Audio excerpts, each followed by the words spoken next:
Enени коюп, жубайын бийик туткан бар. Карынын бары кайгысын ичке жуткандар. Өлбөстөн туруп башың менен жерге кир. Апанын эмес, аялдын сөзүн уккандар.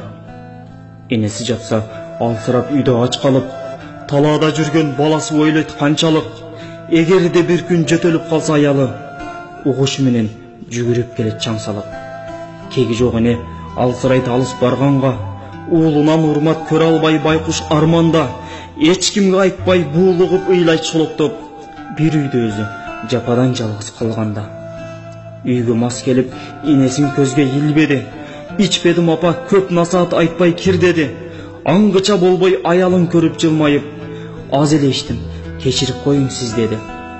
Миң наалат сага, мас болуп эне караган, жаралбасын сага окшош такыр бир адам. Жинди суу ичип кечирим сураш ордуна, апасын коюп, аялдын чачын тараган. Ичкилик себеп, төшөктө калсаң калтырап, аябайт жарым, өзүңө үй жай салдырат.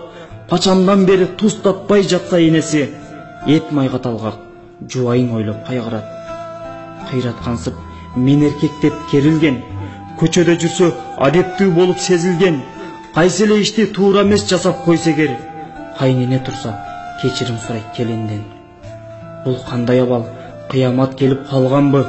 Ат эле апа, ай бирок заты жалганбы? Ат эне берчү үйдөгү түрдүү буйрукту бүгүнкү күндө келиндер ыйлап алганбы? Көп жолу чыгат энеден буйрук миңирет, укпаса уул ат эне башы ийилет. Жубайдын сөзү бир дагы жерде тепселбей, аткарылса үйдө ким башчы билинет.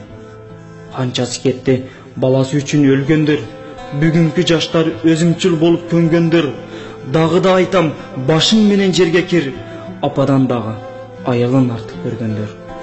Ушундан көрө башың менен жерге кир, энеден дагы аялын артык көргөндөр.